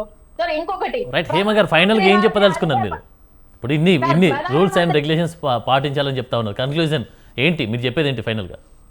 100% అండి. ఎవరైనా ప్రజాస్వామ్య దేశం ఇది, ఖచ్చితంగా వచ్చేసి రూల్స్ రెగ్యులేషన్స్ పాటించాల్సిందే. అది ఎవరైనా, ఏ ప్రభుత్వం ఉన్నా, అది బీజేపీ ప్రభుత్వం ఉన్నా, కాంగ్రెస్ ప్రభుత్వం ఉన్నా, ఈవెన్ మా ప్రభుత్వం ఉన్నా, లేకపోతే సీఎం అయినా పిఎం అయినా, ప్రతి రూల్స్ రెగ్యులేషన్స్ అనేది పాటించాలి. నేనే రాజు నేనే మంత్రి అంటే అది కుదరదు. ఇది ప్రజాస్వామ్య దేశము.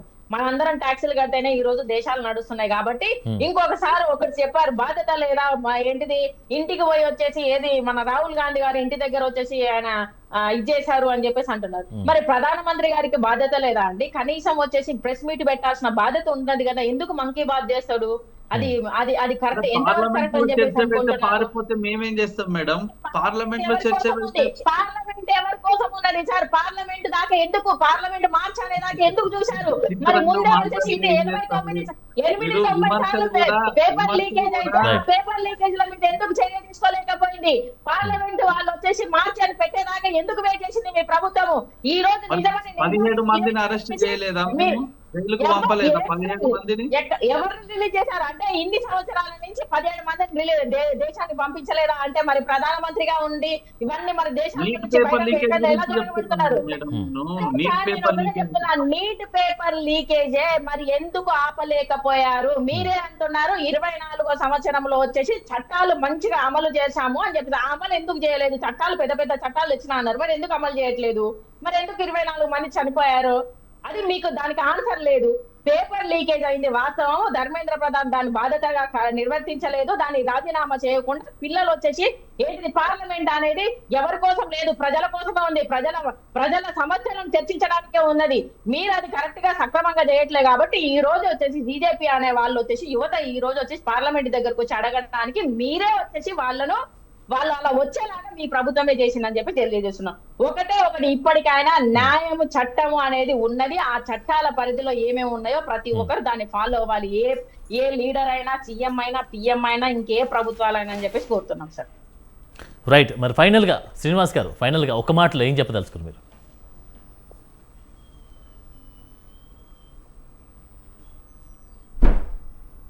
సమయం అయిపోయింది, ఒక మాటలో.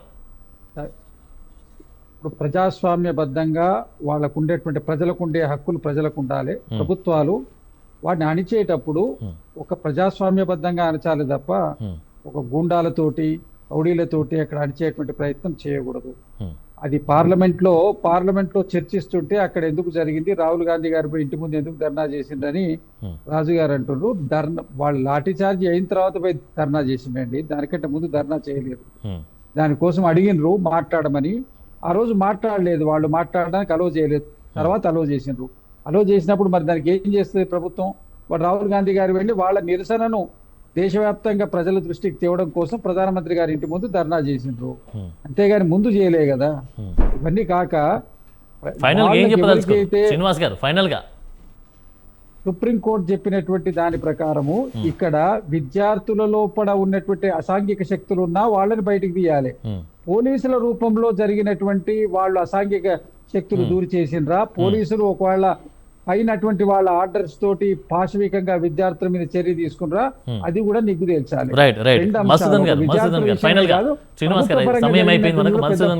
ఏం చెప్పదలుచుకోరు? ఒక మాట. సుప్రీంకోర్టు చెప్పిన దాన్ని గౌరవించాలి ఖచ్చితంగా, ఏ ప్రభుత్వం ఉన్నా కూడా. ఇప్పుడు ఆ సిట్ అనేది ఏర్పాటు చేయడం అనేది జరిగింది. సిట్ ఏర్పాటు చేసి నిష్పక్షపాతంగా విచారణ జరపాలి. నీటికి సంబంధించిన అంశం మీద కాబట్టి మనం డిస్కషన్ చేసేది, కనీసం ఆ విచారణ సక్రమంగా జరిగే విధంగా అన్ని రాజకీయ పార్టీలు దేశాలు పోకుండా పార్టీల మీద విమర్శలు పనిచేసి న్యాయం కోసం అందరం దేశమంతా చూస్తున్నాం కాబట్టి సిట్ విచారణ పారదర్శకంగా జరిగి దోషులను కఠినంగా శిక్షించాలి. అది పోలీసుల, సంఘ విద్రోహ శక్తుల, వేరే రకాల పార్టీలకు సంబంధించినటువంటి వ్యక్తుల, వాళ్ళు ఆప్ పార్టీకి సంబంధించిన ఉన్నారా, అందులో కాంగ్రెస్ పార్టీకి సంబంధించిన ఉన్నారా, లేకపోతే బీహార్ నుంచి వచ్చిన వాళ్ళు ఉన్నారు, ఇవన్నీ కూడా భారతీయ జనతా పార్టీ కోరుకుంటున్నా. రైట్. థ్యాంక్ యూ అండి, thank you very much. Participate చేసినటువంటి బీజేపీ ప్రభుత్వం వాళ్ళు ఉంటారు, అంతే మించి ఎవరు ఉండరు సార్. రైట్. థ్యాంక్ యూ అండి, thank you very much. Media డిబేట్లో పార్టిసిపేట్ చేసినటువంటి శ్రీనివాస్ గారికి, హేమ గారికి, రాజనేత గారికి, మధుసూదన్ గారికి ధన్యవాదాలండి. ఇది వాళ్ళ మీడియా డిబేట్ అంశం. మరొక అంశంతో మళ్ళీ కలుద్దాం. నమస్కారం.